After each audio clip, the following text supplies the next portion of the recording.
the informed investor. Thanks to Century 21. Smarter, bolder, faster. Go to century21.com.au. And Charles Tarbey is the chairman of Century 21 Australasia and joins Steve each Monday to talk property, buying, selling, investing. How are you, Charles? I'm very well, thank you. Or trying to be anyway. Yeah, I'm good. Well, it's good to chat again anyway. Thank you. Thank you very much. We've got plenty to talk about, including a new report out this week showing a growing number of parents are choosing to raise their kids in apartments. Well, look, it's a lot less riskier than parents funding children into more expensive homes because, as you would have heard, obviously, over the years, the mum and dad bank has been pretty busy and quite a few mum and dads have come undone lending or guaranteeing their children's loans.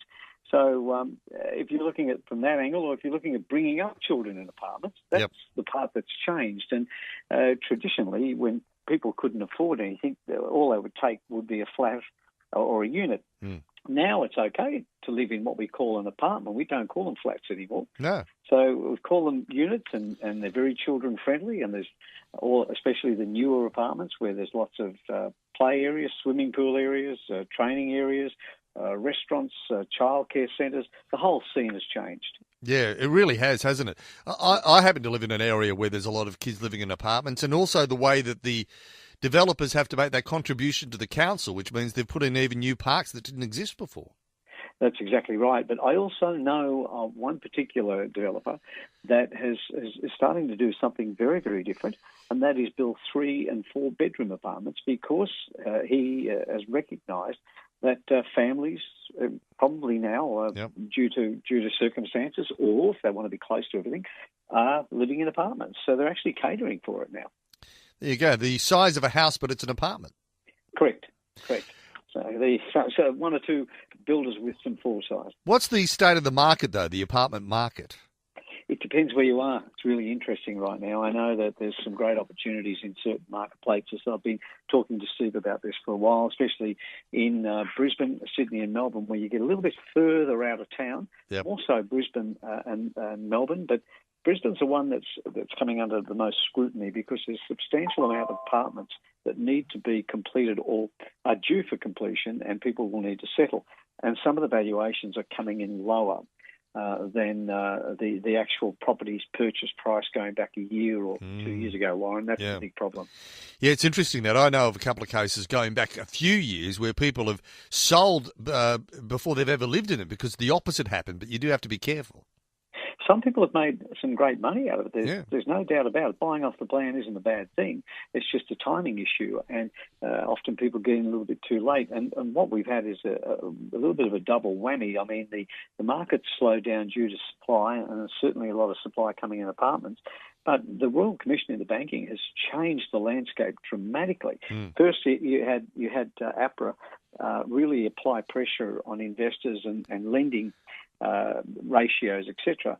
And then with the Royal Commission, affordable lending, all of this has made it incredibly difficult. And Warren, I have no doubt that there are many people out there right now that are going to come under a great deal of pressure, not to mention the real estate industry itself.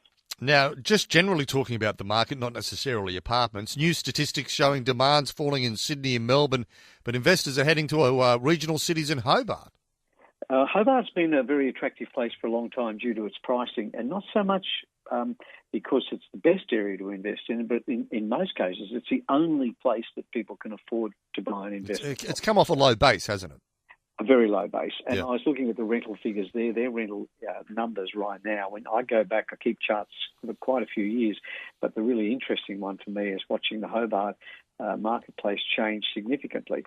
And if I look at the rental situation going back to 2015, because I was talking about this today, since January 2015, rents have increased 25.24% in Hobart. Whereas in Perth, they've declined by 19.94% in the same period. So there's an over 45% difference between rent numbers from just 3 years ago. Yeah, it's a big difference, isn't it?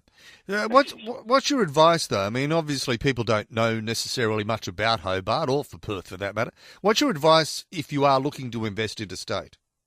My advice right now is Perth is not a bad place to invest because it's gone all the way back to before boom stages, and now the mining boom has become a mining industry that's far more stable. A lot more people moving in from United Arab Emirates and South Africa. So I see that as a stable market, and you're getting in at a very, very low base right now.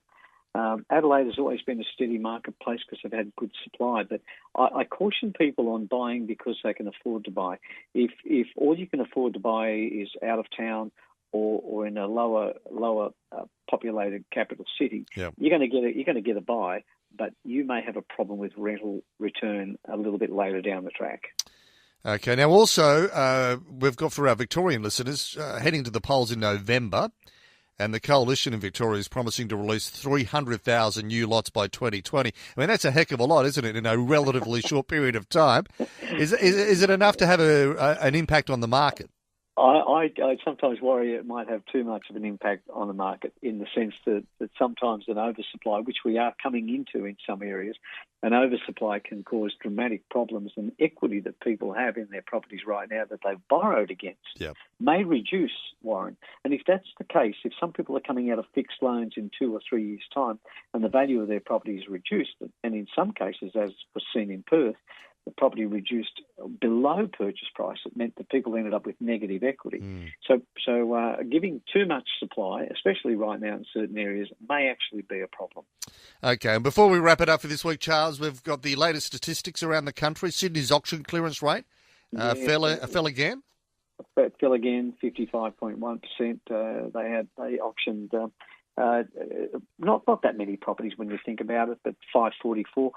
Melbourne auctioned 632 properties with a clearance rate of 58.2%. But the winner this week was Canberra with 64.7%. And Canberra has been one of the best performers along with Adelaide for quite a number of weeks, and it was the only capital city that performed better than this time last year. Yeah. So you look at Melbourne, it's some 14 or 15% lower in clearance rates than this time last year. Just one quick question before we let you go, Charles. Is it changing the market about whether you should go to auction or whether you should go to a normal sale? Yes, it definitely has done that. Auction clearance rates are indicating that, but more importantly, if the property is unique and there's very little stock in that area, auction is still a favoured way to go. But as the stock levels start to rise again, Warren, it becomes less and less more attractive because people are not putting themselves under that pressure. Okay, good on you, Charles. Appreciate it as always. Charles Tarbey, good night. Charles Tarbey, the informed investor, and Charles, the chairman of Century 21 Australasia.